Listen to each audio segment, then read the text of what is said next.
사실 오늘은 지난주보다 사실 조금 더 알 수 없는 뒷얘기를 많이 드렸다면 오늘은 좀 정리를 하면서 깊게 찾아보시면 찾을 수 있지만 시간을 아껴드리기 위해서 제가 좀 총정리를 한번 해봤습니다.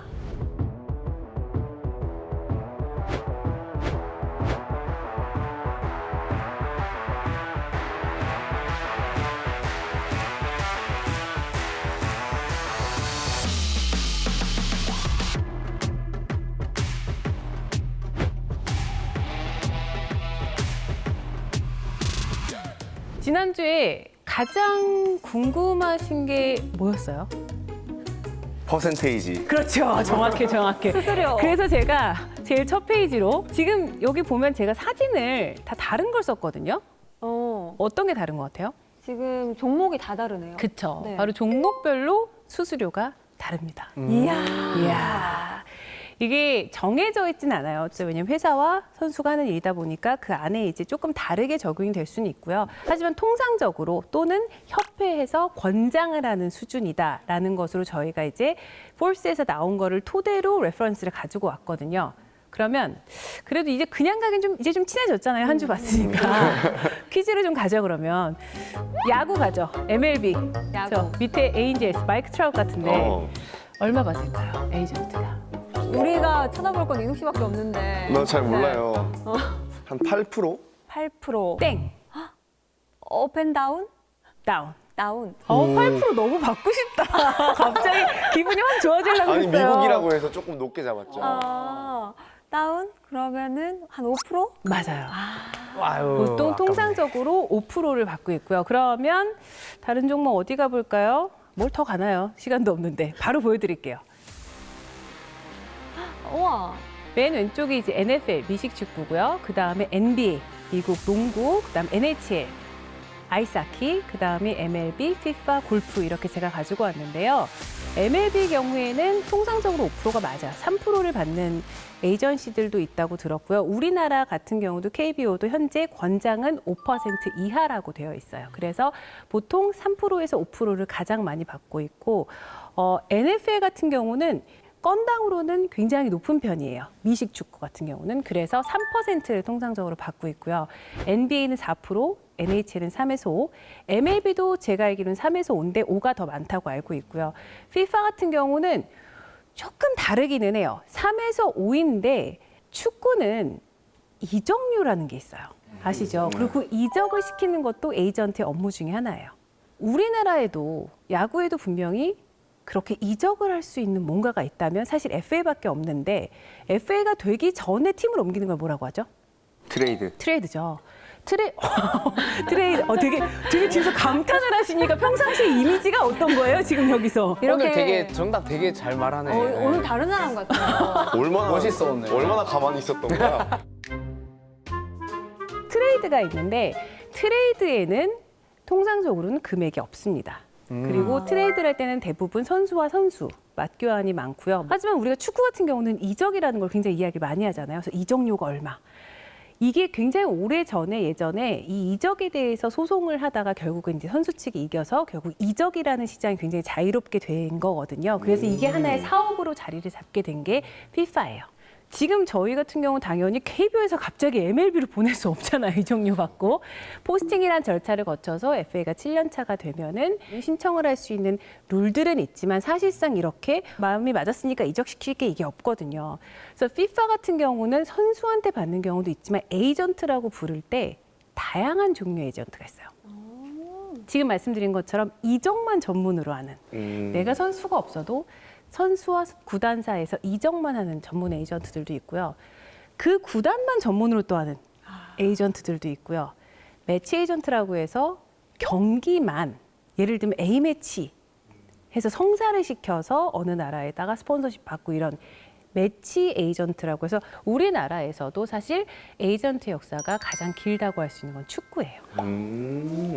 보통은 3%에서 그럼 5% 사이인데 골프 왜 저래? 와, 그 골프는 약간 너무 지금 센데요? 클래스가 달라요. 네. 왜 그럴까요?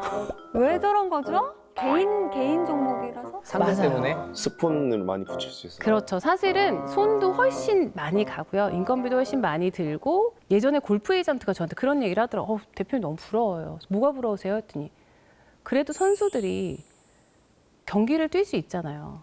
그리고 어쨌든 월급이 나오잖아요. 어쨌든 최소 연봉이나 최저 연봉이라는 것이 리그에서 정해져 있고요. 그 연봉은 사실 에이전트의 노력으로 받는 게 아니에요. 그래서 저기를 보면 골프 같은 경우는 수수료가 조금 높은 편인 이유는 이 유치를 하는 어떤 부분이나 그리고 그 관리를 하는 데 있어서 계속해서 스폰서 관리를 해야 돼요. 저희 같은 경우도 뭐 예를 들면 개인 종목 선수가 있던 먼슬리 리포트라고 해서 이 선수가 패치는 잘 달고 나왔는지 그리고 그게 잘 보이는지 사진은 얼마나 찍혔는지 노출은 얼마나 됐는지 또 기사는 얼마나 나갔는지 어떤 이슈가 있었는지 이런 거 등등을 다 정리를 해서 리포트를 또 보내드리고 업데이트도 해드리거든요. 그래서 사실 어떻게 보면 에이전트라 해서 마케팅적인 부분도 굉장히 많아요. 세계적인 에이전트들을 좀 소개를 해드리려고 하거든요. 미국 시장이 사실 가장 좀 이해하기가 쉽고 또 스포츠 리그가 가장 유명하다 보니까 제가 이제 미국 시장을 좀 예를 들어 드릴 텐데 저희가 이제 개인 종목과 이렇게 나누어 봤어요. 그러면 과연 얼마나 벌까? 저 퍼센테이지로. 첫 번째 이름이 스캇 보라스. 여러분 잘 아시죠? 전 몰라도 들어는 봤어요. 계약 규모, 연간 수수료 2,444억. 연간 1년에. 2,200, 2,400? 와. 2,444억 원. 저 이거 사실 요번 강의 때문에 2022년도 거 새로 업데이트해서 온 거거든요. 되게 현대 같잖아요, 그래서. 아니 근데 이 지금 수수료를 저분이 혼자 먹으시는 거죠? 회사가 이제 크게 있죠. 그 먹는다니. 안에는 100여 명의 직원분들이 계세요. 근데 재미있는 거는 저분의 회사는 딱 한 종목밖에 안 해요. 야구만 하세요. 아니 저분이 그 저희 선수로 예를 들면 류현진 맞아요. 선수가- 네, 예전에 박찬호 네. 선수, 네. 그리고 추신수 선수. 그래서 한국에서도 가장 유명하신 분 중 한 분이죠. 아 근데 이것만 보면 많은 분들이 에이전트 돈 많이 버나 보다. 돈 많이 벌죠. 많이 많이 벌지. 벌어요. 벌어. 미국에서 제가 보면 지금 미국만 갖고 왔지만 사실 이제 해외에 보면은 되게 유명한 뭐 맨데스라는 또 축구 에이전트 예전에 호날두나 이렇게 하는 그분들도 이 정도 버시거든요. 더 버실 때도 있고 그래서 호날두였던 것 같아요. 호날두가 에이전트 결혼하는데 섬을 사줬어요. 섬이요? 네. 본 것 같은데. 그죠? 네. 내가 저희 선수 몇 명한테 보냈어요. 나도 섬 좀 사달라고 결혼했는데. 섬이 아일랜드요? 아일랜드. 그래서 워낙 지금 뭐 규모 보시면 아시겠지만 계약 총액이 작년에 기록했던 게 4.9조 원입니다. 그러니까 거의 5조에 가까운 총액. 전 세계에서 가장 유명한 에이전트 중 한 명이고요. 보면은 한 에이전트가 사실 여러 종목을 하는 경우는 흔치는 않아요. 네. 보통은 야구를 하는 에이전트들은 야구를 하고 지금 주로 하는 거는 저의 메인은 사실 야구이기는 하고 e스포츠 그리고 다른 개인 종목은 사실 보면은 전문가가 많이 없기 때문에 비슷한 부분에 대해서 공부를 하는데 저 역시도 막 종목을 엄청 제가 넓히기는 쉽지 않다는 생각을 하는 게 시간적으로 물리적으로 좀 부족할 수도 있을 것 같고 또 사람들도 네트워크라는 게 인간이기 때문에 한계가 있을 거잖아요. 그래서 그런 부분들 때문에 대부분은 다 한 종목에 많이 해외에서는 올인을 하고 있어요.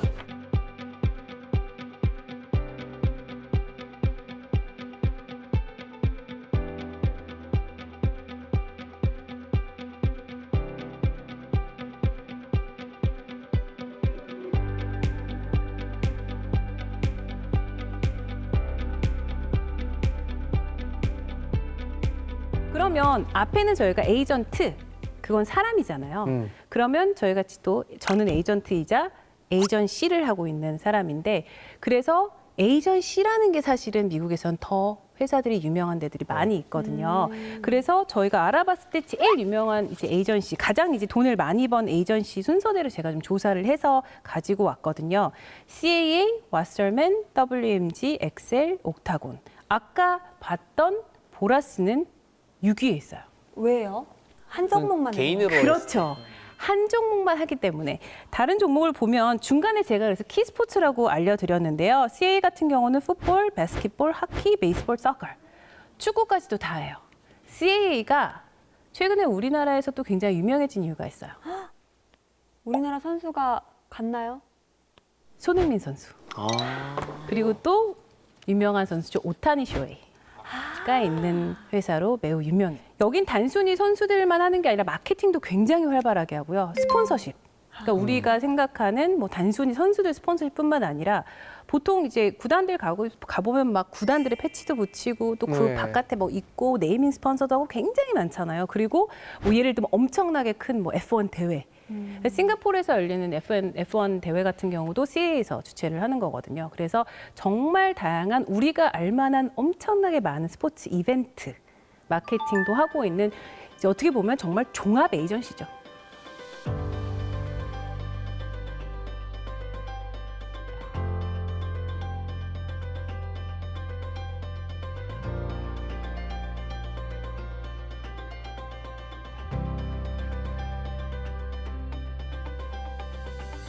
근데 막 오타니가 바꾼다고 에이전시를 이번에 내년이 그거죠.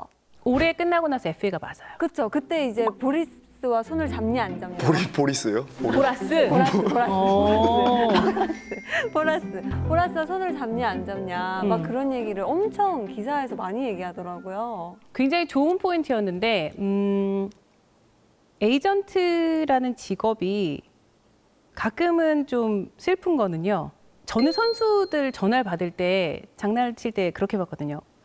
안녕하십니까 고객님 이러고 받아요. 고객님. 고객님. 고객은 어떻게 해요? 고객은 언제나 선택권이 있잖아요. 그들에게 선택권이 있죠. 물론 저희들도 선택권이 있을 수는 있죠. 어떤 선수를 스카우트를 하고 또 어떤 선수와 일하는 걸 선택할 수 있지만 어쨌든 선택을 받아야 되는 건 에이전트이기 때문에 계약이 굉장히 자유롭습니다. 미국 계약 같은 경우도 매년 1년마다 갱신을 해서 메이저리그에 제출을 해야 돼요. 선수 노조에 제출을 해야 돼요. 1년이에요? 1년에 한 번씩. 그리고 KBO도 똑같습니다. 그래서 선수가 언제든 다른 에이전트로 옮길 할 수 수가 있다는. 있어요. 그리고 중간에 선수가 마음을 바꾸면 언제든지 계약을 해지할 수 있습니다. 그러면은 조금 만약에 또 일을 하다 보면 친구처럼 가족처럼 가까워지는 사이가 될 수도 있잖아요. 근데 또 일은 일이니까 갑자기 에이전트를 바꾸겠다.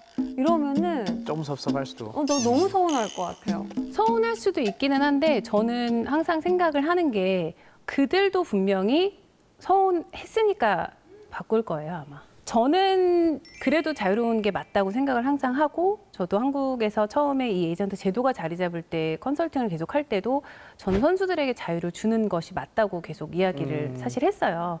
에이전트가 보호받아야 되는 것도 분명히 있어요. 어느 정도 계약이 다 성사가 됐는데 갑자기 해고를 한다든지 보호받는 기간은 분명히 있어요. 이미 딜이 시작이 됐는데 해고를 한다든지 이러는 건 안 되고요. 아니면 정당한 사유가 있어야 되고요. 하지만 그 기간이 아닐 때는 사실 성과가 나와야 되는 직업이기 때문에 내가 선택을 받지 못했다면 그것은 제가 좀 부족했다고 생각하는 게 저는 그렇게 생각해 제가 조금 덜 속상한 것 같아요. 진짜 그리고 성격이 안 맞는 친구들도 있어요. 그 친구가 그 선수가 옳다, 내가 나쁘다가 아니라 성격이 정말 맞아요, 오래가요. 선수들이랑도. 그래서 그 합을 맞추는 과정이 있어서 한 1, 2년 정도 해보다 안 맞으면 사실 다른 에이전트를 찾아가는 것도 저는 맞다고 생각해요. 왜냐하면 이게 굉장히 긴 관계거든요. 그래서 그런 관계들도 저는 맞다고 생각을 해서 그런 자유를 선수들이 가지고 있는 것도 괜찮다고 봐요. 에이전트가 선수가 마음에 안 들면 파기할 수 있어요. 할 수 있어요? 네네. 양쪽 다 합의하에는 충분히 계약서라는 게 파기가 가능한 거기 때문에 서로가 어떤 신뢰 관계를 가져가야 되는 관계인 건 맞고 근데 사실 에이전트를 이렇게 바꾸는 일이 흔하지는 않아요. 그럼 왜 연예 매니지먼트랑 다르냐? 궁금하시죠 이제? 그럼 왜 연예 매니지먼트도 그래야지 연예인들도. 연예인들은 사실 매니지먼트 회사에서 투자가 엄청나게 들어갑니다. 하지만 에이전트는 원래 룰적으로는요. 선수들에게 금전적인 투자를 할 수가 없게 돼 있어요. 그래서 용품 같은 경우는 메이저리그도 1년에 연간 제공할 수 있는 액수가 정해져 있고요. 한국도 에이전트가 제공할 수 있는 연간의 용품이라든지 금전적 이익이 제한이 되어 있어요. 그리고 저희는 에이전트들은 계약금을 제공할 수 없게 되어 있어요. 계약금을 제공을 못해요? 그렇죠. 왜냐하면 사실 계약금을 제공을 했는데 날 언제든지 해고할 수는 없잖아요. 계약금을 그렇네. 제공을 한다는 것은 돈을 주고 계약을 했다는 것은 이 계약을 이행하기 위해서기 때문에 그렇기 때문에 사실 선수들이 왜 우린 계약금을 못 받아 에이전트한테? 이렇게 생각할 수 있지만 사실 어떻게 보면 그 제도는 선수를 보호하기 위함이라고 생각해 주시면 돼요. 하지만 개인 종목은 여기서 다시 한번 다릅니다. 개인 종목은 그런 룰이 없어요. 네. 만약에 제가 내일 뭐 타이거 우즈 데려오고 싶으면 타이거 우즈한테는 이제 계약금 줘야 되겠죠.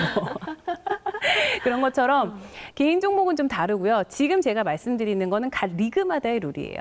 MLB와 KBO의 경우에는 그렇게 계약금을 제공하지 않고 1년 단위로 매번 갱신을 계약을 하게 되어 있어요.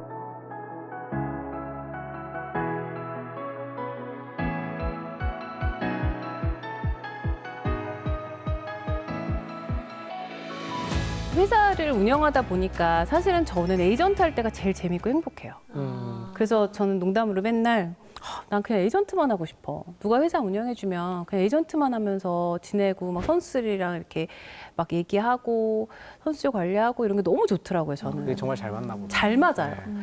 근데 그럴 수가 없잖아요. 회사를 운영하다 보면 막 정말 신경 쓸 게 많거든. 세금도 그렇고 뭐 지원금도 그렇고 너무 뭐가 많은 거예요. 근데 그걸 하다 보니까 이런 게 있더라고요. 이게 저희도 흉년이 있고요.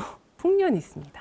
어떤 해에는 좋은 선수들이 몰려서 많이 나와서 몇백억의 규모의 계약을 몇 건씩 할 때도 있지만 또 어떤 해에는 사실 다 합해도 정말 막 그 전에 막 계약 규모의 막 5분의 1도 안 나오는 해도 사실 있어요. 그렇겠네요. 그게 코로나 때는 사실 엄청 어려워질 거라고 했지만 프로야구 FA 시장은 사실 괜찮았었어요. 근데 그 전에 굉장히 활발하다 한 해에 아까 안치홍 선수의 저희가 뮤추얼 계약을 얘기했던 그 해가 오지환 선수, 안치홍 선수 이렇게 몇몇 선수가 나왔을 때가 사실 FA의 이 한 10년의 역사에서 가장 힘들었던 해였거든요. 그 해가 사실 스토브 리그라는 드라마가 그때 했어요. 제가 그걸 본방을 다 봤거든요. 내가 그걸 왜 집에서 보고 있는지 내가 그때 저의 스토브리그라는 드라마에 저한테는 어떤 느낌이었냐면 내가 저기에 나오는 저 사람들처럼 바쁘게 살아야 되는데 내가 집에서 왜 드라마를 이 본방을 다 챙겨보고 있나. 그럴 만큼 그때 일이 제가 많이 없었어요. 인내의식이. 그쵸. 네. 근데 그 전에 막 하다가 또 그 다음에 괜찮아지고 또 그 다음엔 또 백억 선수가 막 3명, 4명, 5명 이렇게 나오거든요. 그거는 구단분들도 저희도 선수들도 사실은 예측이 굉장히 불가하거든요. 갑자기 어떤 해에는 공격적으로 투자를 하시고 싶으실 수도 있지만 안 하는 게 잘못은 절대 아니거든요. 결국은 이 시장에서는 결국 이게 선수들이 물건은 아니지만 수요와 공급은 무조건 맞아야 되는데 수요가 그때 갑자기 뚝 끊겼어요. 그러면은 에이전트 하고 싶은 친구들은 이런 불안전성이 있다는 거를 조금 알고 도전을 해야겠네요. 그쵸. 그래서 필요한 게 뭐다? 인내. 네.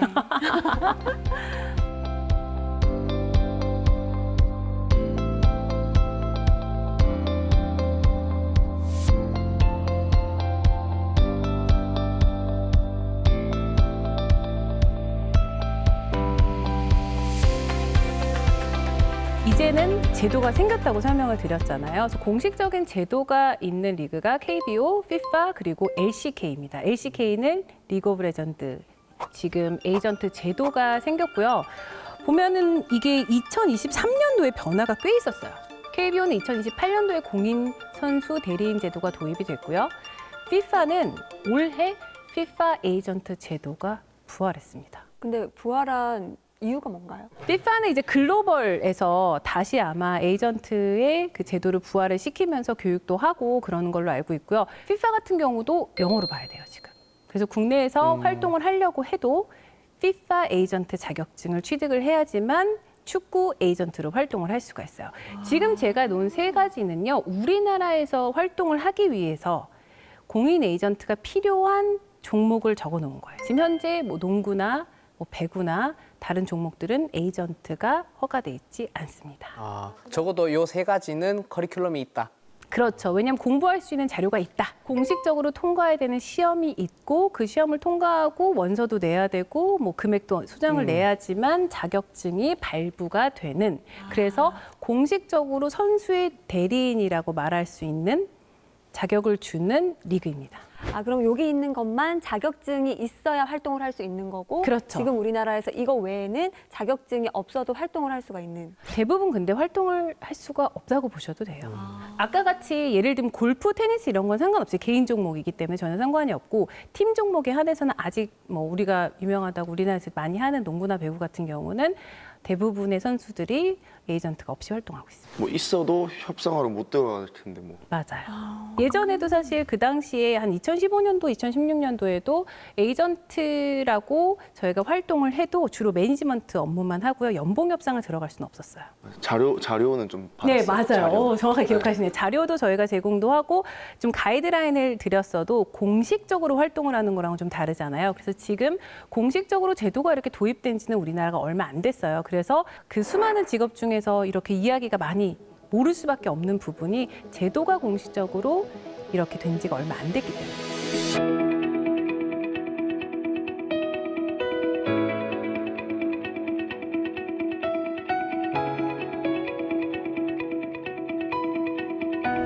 그래서 KBO를 제가 간단하게 얘기를 드리면 좀 비슷하기는 해서 간단하게 말씀을 드리면 KBO 같은 경우 공인 신청을 먼저 하고요. 우선 자격 심사를 합니다. 심사를 하고 나면은 이제 시험 보세요라고 알려주시거든요. 그럼 시험을 봐야 돼요. 시험이 꽤나 까다로워요. 과목이 꽤 많아요. 1과목, 2과목, 3과목, 4과목 안에만 보셔도요. 뭐 대리인 규정, 대리인 계약서, 뭐 규약, 그다음에 협정서, 리그 규정, 뭐 상벌위원회 규정, 배트 공인 규정, 와. 국가대표 운영 규정, 프로스포츠 도핑 규정, 국민채용진흥법, 계약법 등을 다 알아야 돼요. 그래서 이 4과목을 다 꽈락을 하면 안 돼요. 무조건 60점 이상을 받아야 돼요. 모든 과목. 그래서 전 사실은 나머지 과목 잘 본 것 같은데 마지막 4과목 계약법이 좀 어려웠어요. 저 지인도 받다가 떨어졌다 그랬어요. 많이 떨어지셨더라고요. 어려워요. 생각보다 주관식도 있고 그래서 좀 어려워요. 그래서 MLB랑 좀 다른 거는 뒤에서 나오는데 MLB는 오픈북이에요. 오픈북이요? 네. 그래서 책을 다 정리를 해가서 저희가 공부를 해서 볼 수가 있어요. 왜냐면 양이 너무 방대하기는 해요. 그래서 저 같은 경우 라벨 다 해놓고 이제 그 자리에서 근데 내용을 알면 금방 찾아서 볼 수 있어요. 그러니까 외울 필요는 없다. 그래서 제가 이제 이 KBO 시험 생길 때도 이제 컨설팅 저도 이제 했으니까 그때 계속 오픈북 해달라고. 이 나이 외우는 거 쉽지 않다. 외우는 시험 본 지가 언젠데. 근데 이번에 e스포츠도 외워야 되더라고요. 아, 그러면은 이거는 뭐 몇 년 지나면은 다시 갱신해야 되고 그런 건 없나요? 매 2년마다 다시 심사를 받아야 돼요. 근데 2년마다요? 2년마다 시험을 보실 필요는 없어요. 아, 시험은 안 봐도 돼요? 네, KBO랑 MLB는 시험 볼 필요가 없는데 아까 제가 얘기했던 2023년도에 신설된 LCK e스포츠 롤 경우에는 2년에 한 번씩 시험도 다시 봐야 된다 해서 계속 지금 또 그것도 올해 8월에 첫 시험인데 네. 시험은 1년에 몇 번 있어요? KBO는 2번 있었고요. 매해 조금 달랐어요. 그래서 LCK는 지금 1년에 한 번 있습니다. 1년에 한 번. 사실 이거는 홈페이지 가시면 다 있어요. 그래서 KBO 공인 대리인이 되시고 싶은 분들은 선수협회, 한국 프로야구 선수협회에 문의를 하시면 되고요. 대부분의 에이전트는 선수협회 주관이 많아요. 근데 이건 주관은 다 다르기 때문에 문의를 하셔가지고 거기에 문의를 하시면 상당히 친절하게 알려주시니까 되는 방법을 알려드릴 거고요.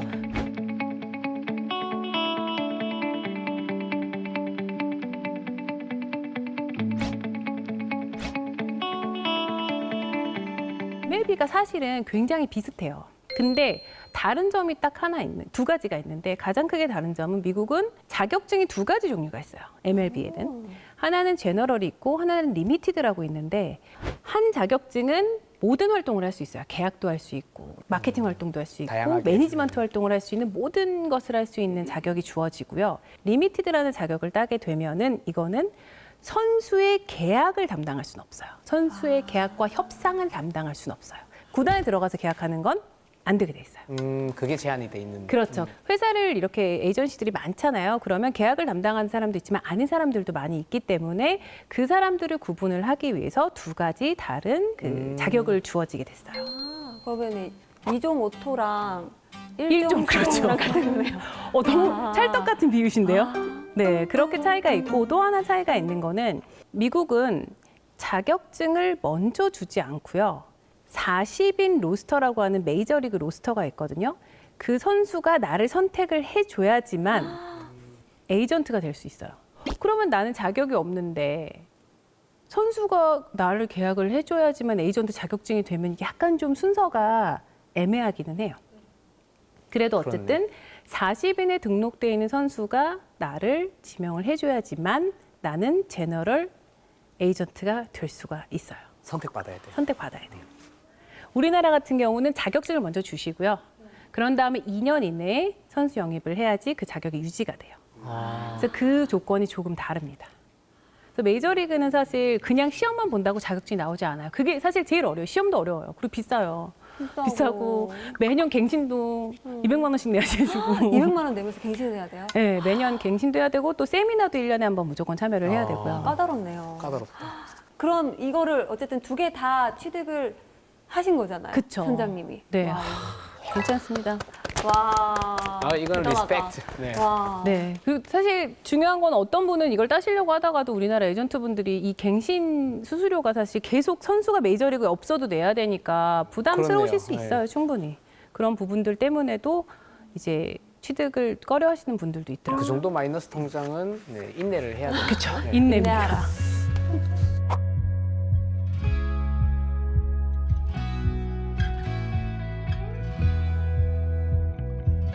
그래서 그 이외에도 보면은 이제 FIFA 공인 에이전트 같은 경우도 이렇게 다양한 공인 신청하고 자격 심사 보고 시험 보고 시험 아까 얘기했듯이 영어로 다 봐야 돼요. 그리고 객관식 20문제 75점 이상 획득을 하셔야지만 가능하고요.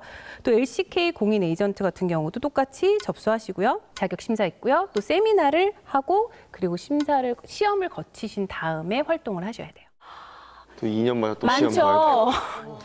그러면 e스포츠는 우리나라가 강국이잖아요. 네네. 약간 뭐 야구 같은 경우에는 메이저리그나 뭐 일본이 또 워낙 잘하니까 우리가 따라가는 경우도 있고 그 과정 같은 게 그러면은 약간 LCK 공인 에이전트 이런 거는 다른 나라에는 지금 현재는 사실 리그 오브 레전드 이게 LCK가 롤 종목 e스포츠 중에도 종목이 많은데 이제 롤이라는 종목에 한해서 지금 생긴 건데 우리나라가 최초로 생겼습니다. 에이전트 제도 자체는요. 근데 저도 이제 LCS라고 미국 리그 쪽에 선수들을 이제 보냈는데 거기는 지금 자격증을 요하고 있지는 않아요. 그래서 기존에 활동하는 에이전트가 자격증이 없이도 활동할 수 있어요.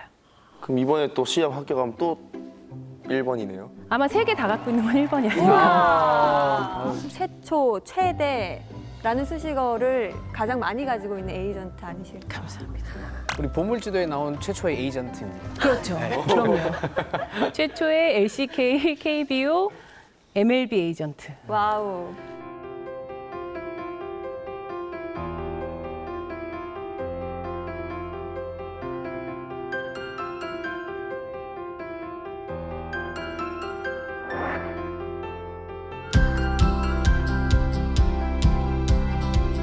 그럼 과연 스포츠 에이전트가 되기 위해서 어떤 것들이 좀 역량이 있을까?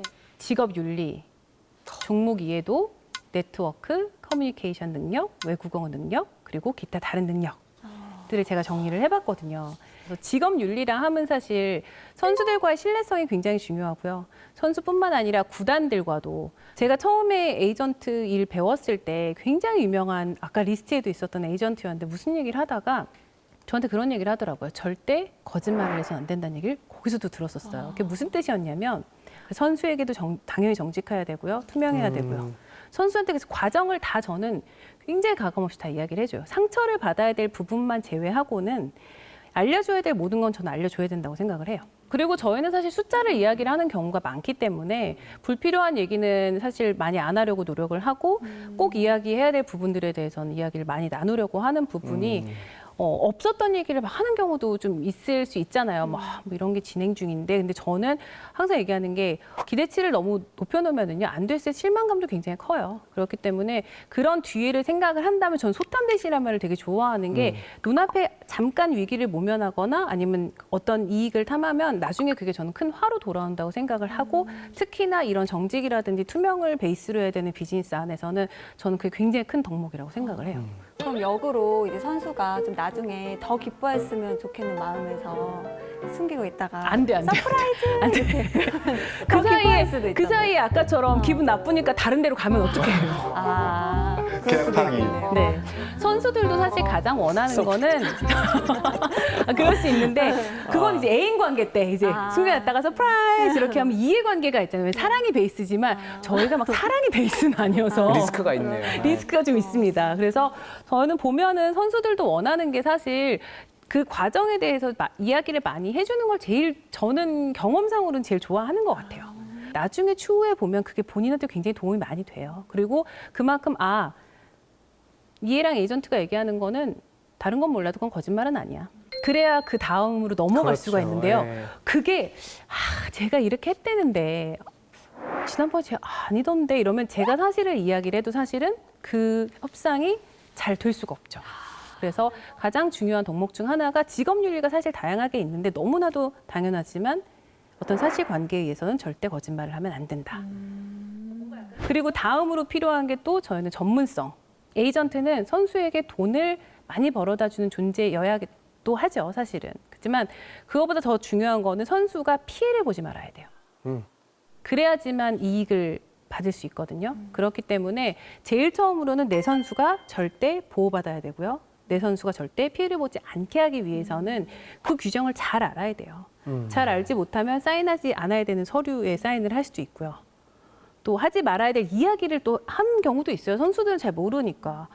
뭐 예전에는 어떤 케이스는 모 브랜드에서 나오는 이제 그 계약을 해줬는데 그 회사에서 다른 브랜드가 또 나오는 골프화가 있었던 거예요. 근데 타 브랜드가 나오는지 모르고 막 섞어서 SNS에 올리고 막 이랬던 경우가 있었어요. 근데 저희는 이제 그런 것도 다 모니터를 해야 되거든요. 그런 걸 위해서 저희가 존재하는 거기 때문에 같이 모니터도 하고 왜 안 되는지도 알려주고 그런 전문성들도 되게 필요하고 리그에 대한 이해, 아까처럼 문화에 대한 차이도 분명히 있을 수 있기 때문에 리그마다 왜냐하면 단순히 한국에서만 뛰는 게 아니잖아요, 선수들이. 미국에 갈 수도 있고 유럽에 갈 수도 있고. 그래서 그런 리그에 대한 이해도 되게 중요하고요. 아까 얘기했었던 저 용품 그런 것도 당연히 종목의 이해도에 포함이 돼요. 야구도 있지만 아까 뭐 저희 테니스 이야기했었잖아요. 그럼 테니스 같은 경우도 라켓도 있고요, 안에 줄도 있고요, 뭐 범퍼라고 안에 끼우는 것도 다양하게 있거든요. 그래서 그런 부분들까지도 다 파악을 하셔야 돼요. 그리고 많은 분들이 사실 에이전트 하면 떠오르는 단어가 이거예요. 네트워크. 많은 에이전트 분들이 처음에 네트워크만 믿고 들어오시는 분들이 계세요. 몇 분은 보셨을 거예요, 최소한. 내가 누구를 아니까. 내 친구가 누구니까. 연결줄이 있다. 네. 그래서 스포츠 에이전트나 한번 해볼까? 라는 생각을 하시는 분들이 계세요. 왜냐하면 진입 장벽이 굉장히 낮다고 느끼시기 때문이에요. 근데 절대 내가 실력이 되지 않으면 그 내 네트워크를 활용할 수 있는 방법은 없으세요. 아무리 인맥이 화려하다고 하더라도. 아무리 인맥이 있어서 내가 저 사람이 아무리 친해도 내 월급 맡길까요? 않죠. 그럴 것 같은 나도 에이전트 하지. 그렇죠. 그렇죠. 아는 사람도 얼마나 많으시겠어요, 사실. 네. 그렇기 때문에 제가 말씀드리고 싶은 저 네트워크라는 것은 사실 실력을 먼저 쌓으시면 상당히 도움이 돼요. 이런 질문 되게 많이 하시거든요. 야구 선수 출신이면 아니면 내가 거기 선수 출신이면 에이전트 하기 쉬워요? 훨씬 쉬워요. 그렇긴 하겠다. 그럼요. 또 솔깃하신다. 영어를 못 하는데. 아니죠. 사실 아까 제가 얘기한 것들 중에서 메이저리그 안 간 다음에 사실은 한국에서 계약할 때 영어가 꼭 필요하진 않거든요. 근데 거기에 베이스가 아까도 말씀드렸지 뭐가 있어야 실력. 될까요? 실력. 공부하고 그러니까 실력이 없다는 뜻이 아니라 실력이 없다는 뜻이 아니라 그만큼 이 네트워크 안에서 중요한 거는 사실 실력이잖아요. 왜냐하면 맞아. 아무리 열심히 공부하고 내가 아무리 열심히 노력해도 사실은 선수 한 번 못 만나보고 그럴 수도 있죠. 자격증 포기하시는 분들이 수십 명, 수백 명이에요, 사실. 근데 일단 라이센스를 못 따는 게 그쵸. 문제인 거죠. 문제는 사실 여러 라이센스를 곳에 있네요. 네. 이것만 따면은 뭐라도 해보겠는데. 선수 출신 분들이 오셨을 때 고생하시는 게 뭐냐면 되려 선수 마음을 너무 몰라줘요. 나 때는. 라떼는. 맞아. 지금 때 큰일 나요. 이제 20년 지났는데 막 나 우리 때는. 선수도 라떼는 근데 지금은 사실 다르잖아요. 그러니까 그때 이야기를 하면 안 되고 사실 지금 에이전트 준비를 하신다면 굉장히 유리한 고지에 있으신 건 맞거든요. 리서치가 정말 중요해요. 저도 처음에 시작하기 전에 2년을 리서치로 썼어요. 그 안에서 이루어진 네트워크만이 꾸준히 나에게 존재한다. 그래서 그런 방법, 그런 거 할 때 중요한 게 뭐다? 커뮤니케이션. 그 대화의 주제를 사실 선수들이 궁금해하는 거를 조금 보시면 좋을 것 같아요. 과연 저들은 어떤 걸 궁금해할지, 커뮤니케이션을 할 때는 어떻게 하면 조금 더 사실 협상이랑 굉장히 밀접한 영향을 미치거든요. 그리고 커뮤니케이션의 스킬에 가장 도움되는 건 전 또 하나 뭐냐? 똑같이 실력. 많은 정보가 있으시고요. 많이 맞아요. 공부를 하고 또 제공할 거리, 그다음에 말할 거리가 많으면 커뮤니케이션이 훨씬 더 부드럽게 잘 이어진다고 생각을 해요. 그런 스킬들은 선수, 또 구단, 기업. 왜냐하면 저희 스폰서들랑도 많이 일을 해야 되고 또 하나 굉장히 중요한 건 언론사들과의 관계이기도 해요. 그래서 그런 관계들도 사실 저도 그 관계를 매끄럽게 언제나 잘하진 못하거든요. 왜냐하면 뭐 기사가 언제나 좋은 기사만 나올 수는 없다 보니까 그런 부분들에 대해서 저도 막 속상할 때도 있고 이렇다 보니까 항상 어렵고 숙제이고 하지만 잘해야 된다라는 의미에서 제가 넣어놨습니다. 그러면 실력을 먼저 갖추는 게 중요하다고 말씀해 주셨잖아요. 실력은 있어요. 실력을 갖춘 상태지만 저 같은 완전 내향인들은 아무리 실력을 갖춰도 그런 로비 잘 못 간단 말이죠. 말도 잘 못 붙이고. 가셔야 돼요. 부딪히셔야 합니다. 스포츠 에이전트가 되려면 그런 성향을 좀 갖춰놔야 되군요. 어느 정도는 스포츠 에이전트뿐만 아니라 네. 그런 사람들과 어느 정도의 그런 관계성을 유지해야 되는 특히 야외 활동이 많아요. 예를 들면은 메이저리그 스카우트라는 사람들을 만나보고 싶은 거예요. 잠실이나 이런 데서. 그래서 저는 어디 앉아 있는지 모르니까 저는 잠실 야구장에 가서 보이는 외국인마다 인사를 다 해봤어요. 오. 진짜 목동 야구장 같은 경우는 스카우트 자리가 딱 지정이 되어 있는 건 아니고 그 근처에서 일반인들도 가서 인사를 할 수 있는 그 근처에 티켓만 있으면 제일 비싼 티켓을 사서 항상 돌아다니면서 메이저리그 스카우트한테 먼저 가서 인사를 했었어요. 그거를 한국에서 2, 3년 정도 했어요. 근데 그냥 어떻게 보면 사실 저도 때로는 요즘 그럴 때 있어요. 아, 이젠 나 몰라? 뭐 이럴 수 있잖아. 다 나 아는데 그렇죠. 나 이제 몰라? 보물지도도 나왔는데. 이렇게 한번 나도 해보고 싶을 때는 있으니까 한국이니까. 근데 이제는 알아요. 옷차림부터 우선 달라요. 그래서 많이 다니셔야 돼요. 내가 초극 아이라고 해도 다니면서 관찰하는 거 하실 수 있잖아요. 근데 어느 정도는 저는 성격도 사실은 하고 싶은 일을 위해서는 조금씩은 변형을 저도 싫은 거 할 때 사실 있거든요. 그래서 개인적으로는 제가 아, 나 좀 어른이네 이렇게 느낄 때가 싫은 거를 마주할 때. 그리고 싫어도 할 때. 선수들이랑 일하다 보면 싫은 거 해야 될 때 있거든요. 네. 하기 싫은 전화, 하기 싫은 이야기. 근데 입을 수 없잖아요. 그때 딱 할 때, 나 좀 어른이야 이제. 내가 좀 그런 뿌듯함? 그런 걸 좀 느껴요. 그래서 이런 마음도 사실 좀 가지고 있으면 선수 편에서 일을 할 때 많이 도움이 되실 것 같아요.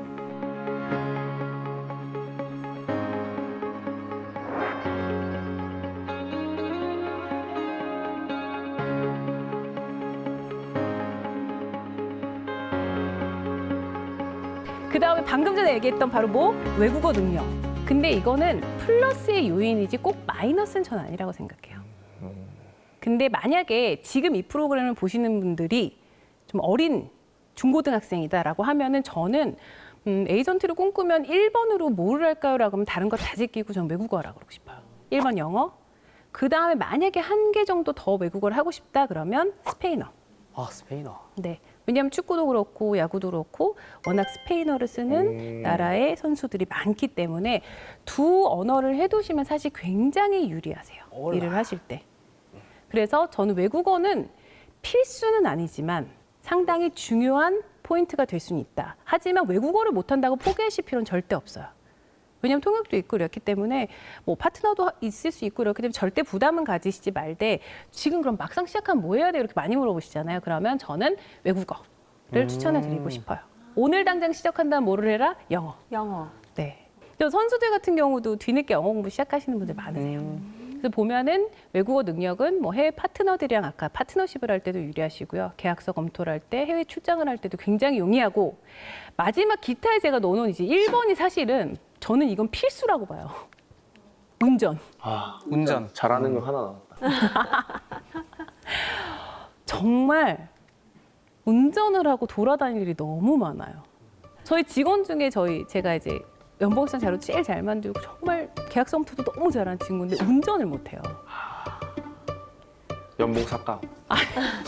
그래서 이제 결국에 이제 그 친구는 제가 지금 이제 3년, 4년째 모시고 다니고 있어요. 그 이후로 면접 보는 모든 친구들의 이제 1번은 운전 잘해요. 운전면허증이 있었거든요. 운전 잘해요를 꼭 물어봅니다. 운전 경력.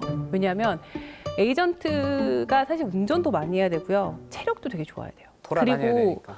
본인의 워라밸에 대한 정의가 조금 일반 직장인들이랑은 다르셔야 될 것 같아요. 야구는 언제 해요? 밤에. 밤에 하죠. 네. 그리고 요일은?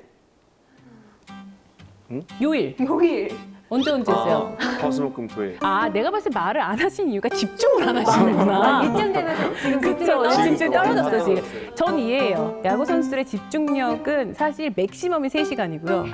보통 1시간 반입니다. 야, 저희가 많은 걸 바랐었네요. 미안해요. 그러니까요. 너무 이제 바라지 마세요. 화수목금토일을 일을 하거든요. 그렇기 때문에 주말에 사실 우리 고객들은 다 일을 해요. 골프는 보통 언제 해요? 목금토일 아니면 금토일. 이 프로야구든 스포츠 선수들의 또 고객들은 누구예요? 팬들이잖아요. 네. 팬들은 언제 쉬어요? 주말에 주말. 쉬죠. 그러니까 당연히 공휴일, 주말 없죠. 대신 그렇다면- 다른 때 좀 쉴 수 있으니까 그걸 꼭 그날 일했는데 뭐 안 쉰다 이런 건 아니기 때문에 조금 더 스케줄을 유연하게 가져갈 수 있는 장점도 있으시기 때문에 근데 조금 내가 뭐 주말 출근이나 아니면 야근이나 이런 부분에 있어서 좀 난 무조건 그런 좀 픽스한 라이프가 좋아한다 하면은 성향이 안 맞는 것 같아요. 사실 이보다 전 이런 게 더 중요한 것 같아요. 네. 그래서 선수들이 급할 때 뛰어나갈 수 있어야 돼요. 예전에 한 재작년까지, 작년까지 저는 단 한 번도 전화기를 무음을 해놓은 적이 없었어요. 잘 때도. 야구 경기가 끝나는 9시 반부터 한 11시까지는 거의 전화기 붙들고 있어요. 오늘 만약에 혹시라도 뭐 다친 친구도 있을 수 있고요. 경기 결과 좋은 친구, 안 좋은 친구. 그럼 이제 경기를 거의 다 보니까 그럼 5경기 다 모니터하고 있다가 실시간으로 뭐 사고 맞은 친구들은 바로바로 체크하고 지금 제가 말씀드린 이런 모든 게 사실은 복합적으로 들었는데 안 피곤하시면 하셔도 돼요. 저는 사실 저의 지금 삶이 굉장히 행복하고 피곤하지 않거든요. 그러니까 매일매일이 피곤할 때는 있어요. 아침에 일어날 때 피곤하고. 하루하루가 체력이 달라지고 그럴 땐 당연히 있죠. 매일 어떻게 행복하겠어요. 근데 뒤돌아서 제 직업을 누구한테 얘기했을 때 가식이 아니라 전 진짜 행복하고 재미있어요. 그런 삶을 좀 즐기시는 분이면 좋을 것 같아요. 어렵죠. 그래서 네. 다시 한번 얘기하지만 여기서 중요한 건 뭐다? 인내. 있네. 있네. 네. 열정과 인내가 무조건 필요합니다, 여기서.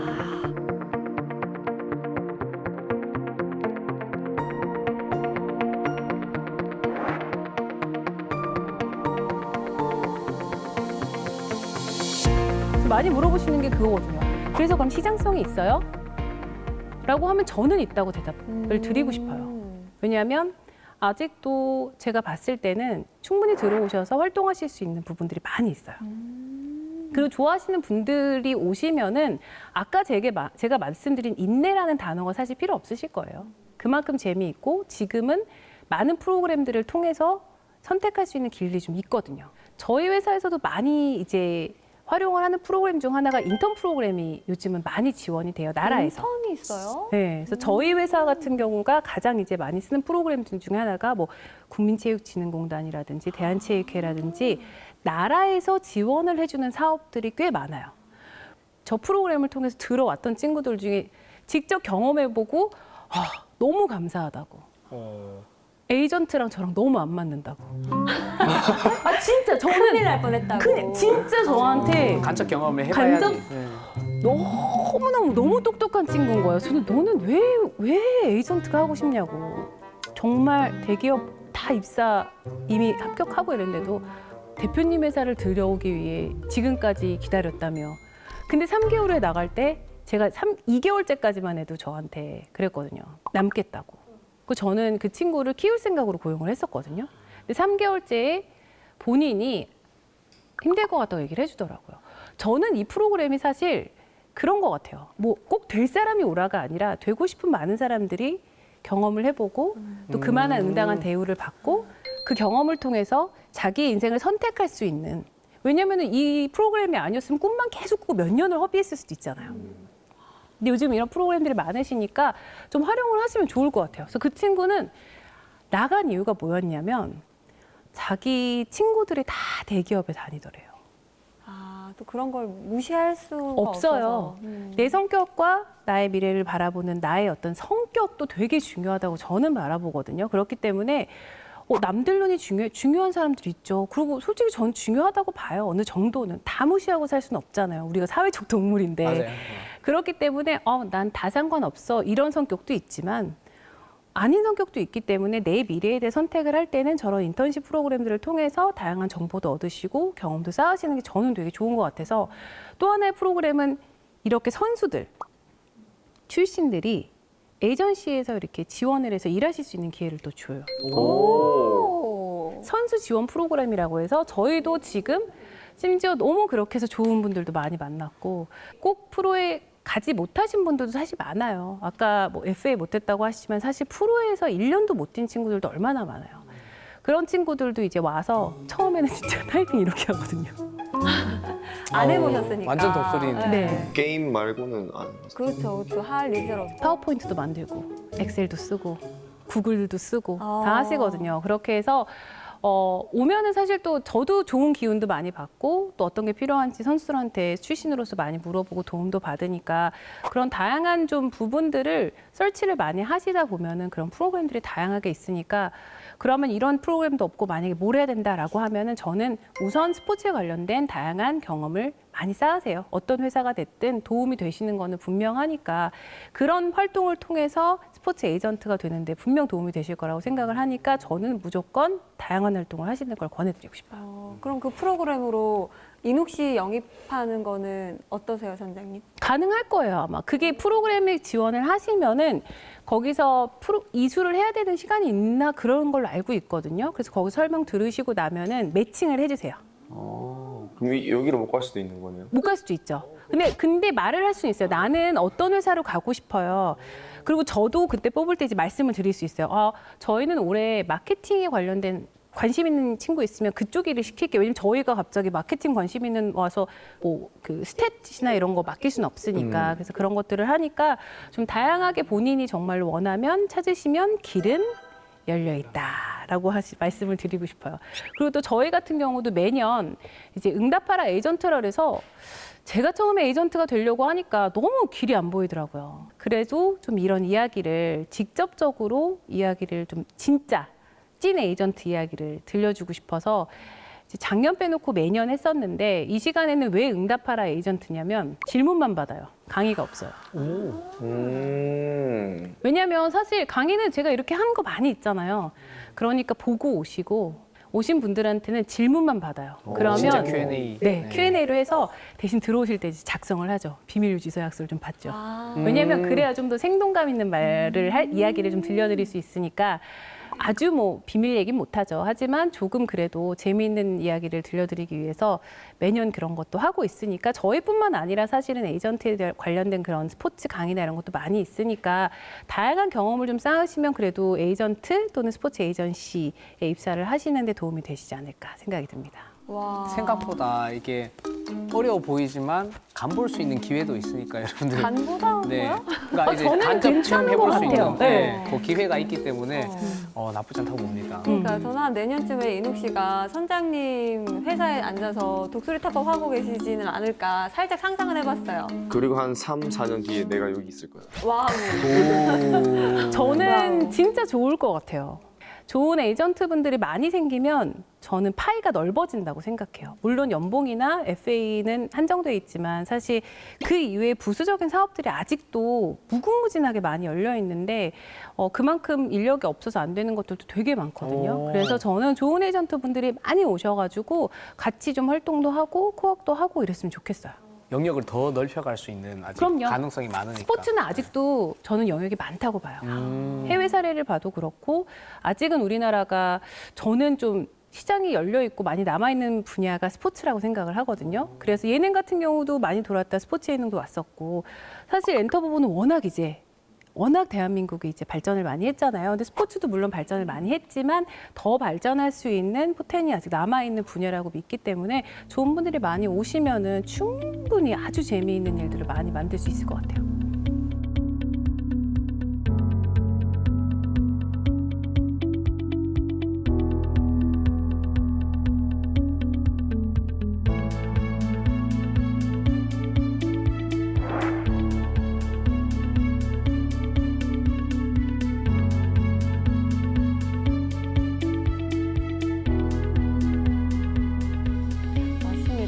근데 진짜 스포츠 에이전트가 되기 위해서는 좀 어떤 준비들을 해야 되고 어떤 역량이 있으면 좋을지 너무나도 자세히 설명을 잘 해주셨는데 그러면 우리 선생님께서 오늘의 강의 한마디로 정리를 해주신다면요?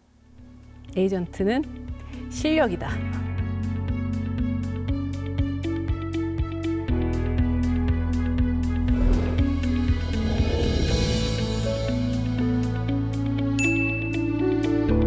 알겠습니다. 오늘 우리 윤욱 씨는 들어보면서 저희와 또 다른 감정이셨을 것 같아요.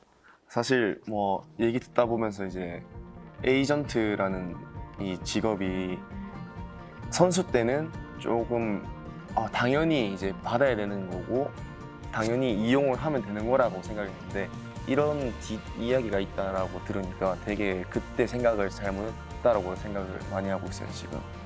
오늘 이야기를 들어보니까 거기에 대한 아쉬움이 좀 더 남으신 것 같아요. 조금 더 많이 있는 것 같아요 아쉬움. 경환 씨는 오늘 어땠어요? 사실 모든 사람들이 내가 원하는 일을 하면서 살아갈 수는 없어요. 하지만 내가 좋아하는 일을 찾을 수 있는 과정들, 오늘 이런 다양한 기회들도 있으면 좋고 저는 이제 어떤 진로 교육적인 측면에서도 오늘 너무 도움이 됐다고 생각합니다. 그래서 감사합니다. 네, 오늘 이렇게 이 스포츠 에이전트 조금은 생소했던 직업에 대해서도 자세히 알아봤고요. 또 스포츠 에이전트를 하기 위해서는 그 꿈을 이루기 위해서는 어떻게 해야 되는지 조금 더 질러갈 수 있는 길에 대해서도 말씀을 해주셨습니다. 오늘 이렇게 또 알차게 지식도감을 완성을 해봤으니까 다음 항해를 향해서 또 나아가봐야죠, 우리. 가봅시다. 자, 그럼 저희 외치고 끝내보도록 하겠습니다. 찾아라. 보물지도!